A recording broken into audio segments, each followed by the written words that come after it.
வணக்கம். தேவி ராணிஸ் மദ്രാசி ரெசிபி. இதில் நம்ம இன்னைக்கு மத்தி மீன் பற்றி ஒரு குழம்பு வச்சுருக்கோம். இந்த மத்தி மீன் ஒமேகா 3 அதிகமாக இருக்குது, ஹார்ட்டுக்கு நல்லதுன்னு சொல்கிறாங்க. இந்த மத்தி மீன் நல்லா க்ளீன் பண்ணிவிட்டு உப்பு போட்டு நல்லா உரசி கழுவிட்டு கொஞ்சோண்டு புளி தண்ணி, அதாவது ஒரு எலுமிச்சம்பழம் அளவுக்கு ஒரு புளி தண்ணி எடுத்து அதில் நான் போட்டு வச்சுருக்கேன்.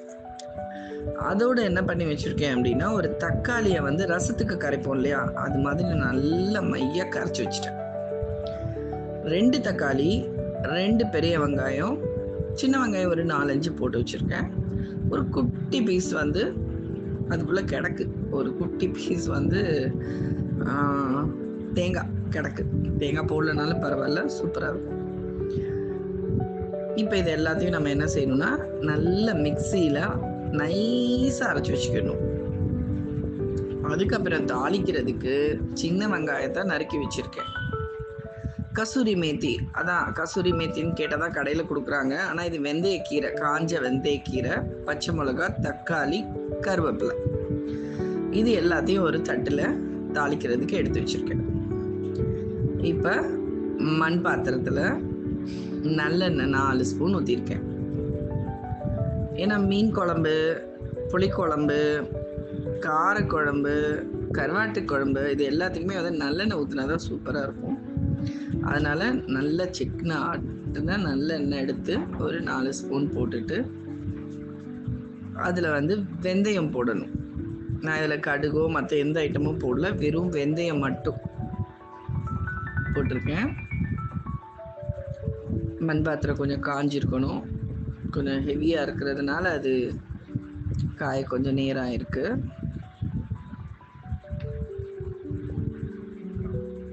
நல்லா கொஞ்சம் வெந்தயம் பொரிஞ்சு வரணும், பட்டு பட்டுன்னு. அது கொஞ்சம் எண்ணெய் நல்லா காஞ்சிருந்தால் சவுண்டோடு பொரியும். இப்போ எண்ணெய்க்கு உள்ளேயே தான் பொரியுது. செவக்கணும், நல்லா செவக்கணும், கருக விட்டுறக்கூடாது. நல்லா செவக்கிற அளவுக்கு வெந்தயத்தை போட்டுடணும். வெந்தயம் அந்த நல்லெண்ணெயில் பட்ட உடனே ஒரு நல்ல வாசம் வரும். அதுலேயே நமக்கு தெரியும் அது எந்த அளவுக்கு வெடிச்சு வந்திருக்கு அப்படின்னு சொல்லிட்டு. அந்த வெந்தயமும் நல்லெண்ணையும் அந்த வாசம் அதுலேயே தெரியும். அது கரெக்டாக பொரிஞ்சு வந்த உடனே பச்சை மிளகா நான் பச்சை மிளகாவோட கார்னரை அதோட நுனி பகுதியை உடச்சி விட்டுறணும். இல்லாட்டி எண்ணெயில் போட்டோன்னே வெடிக்கும். அதனால் அதோட நுனி பகுதியை கட்டாயம் உடச்சி விடணும். உடச்சி விடலைன்னா பட்டு பட்டுன்னு தெரிச்சிடும். இப்போ பச்சை மிளகா போட்டாச்சு, கூடவே கருவேப்பிலையும் போட்டேன். இதுக்கப்புறம் என்ன பண்ணுறோம் அப்படின்னா, கொஞ்சமாக சின்ன வெங்காயம் நறுக்கி வச்சுருக்கோமா, அது எல்லாத்தையும் அந்த எண்ணெயில் போட்டு நல்லா வதக்கணும். வெங்காயம் ரொம்ப ப்ரௌனிஷ் ஆகணும்னு அவசியம் இல்லை, ஒரு லேசான பொன்னிறம் வந்தாலே போதும். அது வதங்கிருச்சு அப்படிங்கிற இது வந்தாலே போதும். ரொம்ப வதக்குனாலே அதோட டேஸ்ட் எல்லாம் கொஞ்சம் கொஞ்சமாக மாறும். இது லேசாக பொன்னிறமாக கூட இல்லை, அந்த ஒரு சாஃப்ட்னஸ் வந்தாலே போதும் நமக்கு. பாருங்க, இப்போ நல்லாவே எண்ணெயில் பச்சை மிளகா, கருவேப்பிலை, வெங்காயம் எல்லாமே நல்லா வதங்கி வந்துட்டுருக்கு. இந்த அளவுக்கு வதங்கினா போதும். அந்த கசூரி மேத்தி, வெந்தயக்கீரை பொடி இருக்கு இல்லையா, அதை தூவிட்டு தக்காளியும் சேர்த்தே போட்டுடணும். இப்போ நான் மொத்தம் 4 தக்காளி எடுத்திருக்கேன், பெரிய தக்காளியாக. ஒரு தக்காளி புளியில் கரைச்சி விட்டுருக்கேன், ஒரு தக்காளி இப்போ வதக்கிறதுக்கு போட்டிருக்கேன். 2 தக்காளியை வெங்காயத்தோடு சேர்த்து அரைச்சி அது ஜாரில் வச்சுருக்கேன். ஓகேவா? மொத்தம் 4 பெரிய தக்காளி எடுத்திருக்கேன். ஒரு எலுமிச்சம்பழம் அளவு புளி எடுத்து வச்சுருக்கேன். நிறைய பேர் இதில் மாங்காய் போடுவாங்க. அப்படி மாங்காய் போடுறதா இருந்தால் கொஞ்சம் புளியோட அளவை குறைச்சிக்கோங்க. மாங்காய் ரொம்ப புளிப்பாக இருந்துச்சுன்னா மீன் குழம்பு ரொம்ப புளிப்பாயிரும். அதனால் மாங்காய் போடுறவங்களா இருந்தால் புளியை குறைச்சிக்கோங்க. இப்போ அரைச்சி வச்சிருக்கிற வெங்காயம், தக்காளி விழுது அதில் ஒரு சின்ன பீஸ் தான் நான் தேங்காய் போட்டிருக்கேன். அதிகமாக நான் தேங்காவே சேர்க்க மாட்டேன்.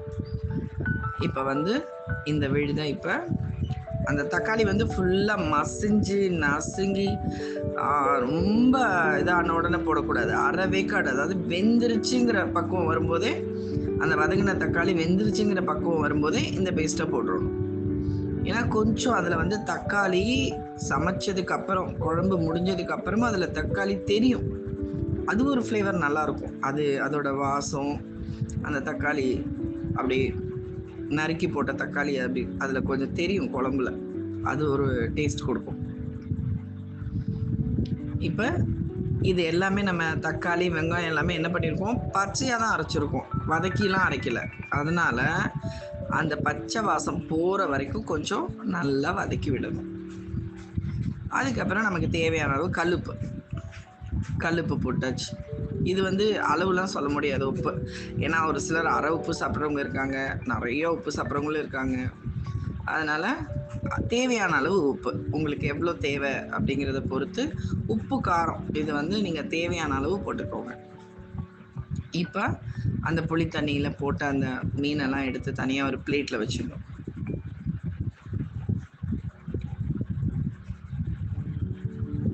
இது எல்லாத்தையும் எடுத்துட்டு ஒரு பிளேட்டில் வச்சிடணும். அதுக்குள்ளே வந்து அது நல்லா வதங்கிட்டு இருக்குது. அதில் கொஞ்சம் பச்சை வாசம்லாம் போயிடும், வெங்காயத்தோட பச்சை வாசனை. இதில் நல்லா கவனிங்க, பூண்டோ இஞ்சியோ இந்த மாதிரி மிளகோ எதுவுமே சேர்க்கலை. இந்த மீன் குழம்புக்கு பூண்டு மிளகு சேர்க்க மாட்டோம். பூண்டு மிளகு சேர்க்குற மீன் குழம்பு வேறு. அது திருக்க மீன், சுறா மீன் இந்த மாதிரி இருக்குதா, அதோட மெத்தட்ஸ் வேறு. அதுக்கு என்ன அரைக்கணும் அது வந்து வேறு மாதிரி இருக்கும், டேஸ்ட்டும் அது வேறு மாதிரி இருக்கும். அதுக்கப்புறமா நம்ம குழம்பு மிளகாத்தூள் அரைச்சி வச்சுருக்கோம் இல்லையா, அது ஃபுல்லாக ஒரு குழம்பு கரண்டி நிறையா போட்டிருக்கு. ஃபுல் ஒரு குழம்பு கரண்டி. இது கிட்டத்தட்ட 10 பேர் சாப்பிடலாம். 10 பேருக்கு வைக்கிற குழம்பு அளவு. இது வந்து நிறைய பேர்கிட்ட வந்து குழம்பு மிளகாத்தூள் நாங்கள் வீட்டில் அரைச்சி வைக்கல அப்படின்னா மீன் குழம்பு மிளகாத்தூள் விற்குது கடையில், அது போட்டுக்கோங்க. அதோட காரத்தன்மை எப்படி இருக்குன்னு கொஞ்சம் பார்த்துட்டு போடுங்க, சரியா? ஏன்னா ஒரு சில நேரத்தில் ஓவர் காரமாக இருந்தாலும் இருக்கும். அந்த மசாலாவை போட்டுட்டு நல்லா கொஞ்சம் வதக்கி விடணும்.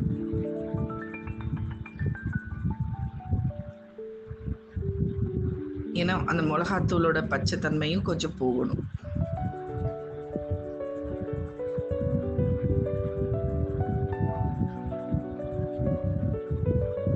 மண் பாத்திரங்கிறதுனால அடி பிடிக்காமையும் பார்த்துக்கிறணும்.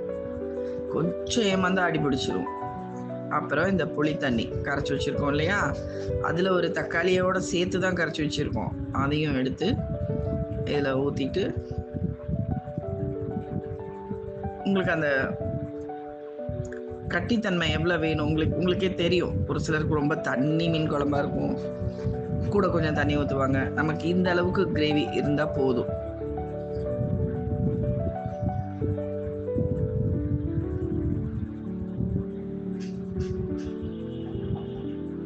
இதில் வந்து வெள்ளைக்கட்டி வந்து ஒரு சின்ன துண்டு, அதை எடுத்து அதுக்குள்ளேயும் போட்டு கொதிக்க விடணும்.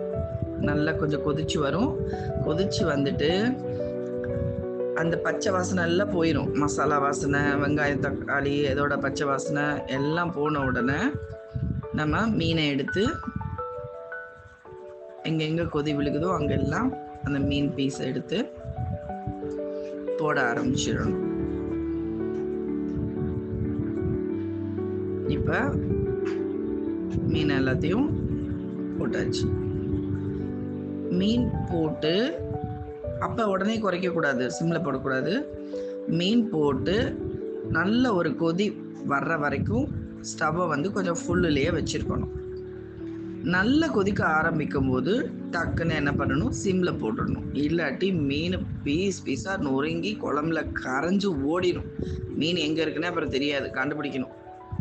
அதனால இப்போ என்ன பண்ணணும்னா, லேசாக அந்த கொதி வர்ற வரைக்கும் வெயிட் பண்ணணும். கொஞ்சம் கொதிக்க ஆரம்பிச்சிருச்சு அப்படின்னாலே மீன் குழம்பு எப்போவுமே வந்து கொஞ்சம் அடுப்பை வந்து சிம்மில் போட்டுடணும். சிம்மில் போட்டோடனே அந்த மீன் வந்து உடையாம வேகும். மீன் என்ன ஆவிப்பட்டாலே வெந்துடும், வேகிறதுக்காகலாம் இல்லை. அது உடஞ்சி செதஞ்சு போயிடக்கூடாது. அதனால கொஞ்சமாக சிம்மில் போட்டுட்டு அதை வந்து கொஞ்சம் மூடி போட்டு வைங்க.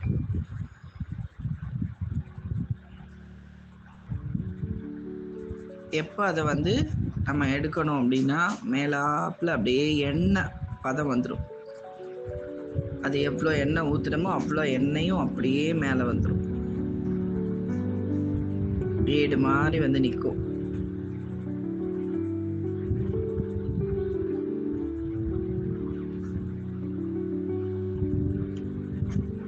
இப்பதான் நல்லா கொதிக்கவே ஆரம்பிச்சிருக்கு.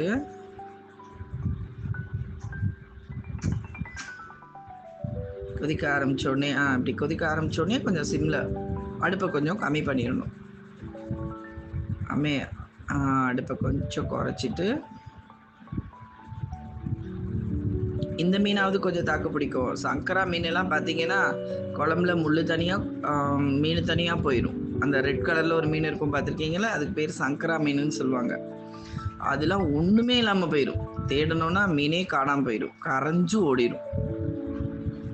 அதனால் எப்போவுமே வந்து மீன் போட்டதுக்கப்புறம் அடுப்பு நிறைய கொதிநிலையில் விடவே கூடாது. மீன் குழம்பு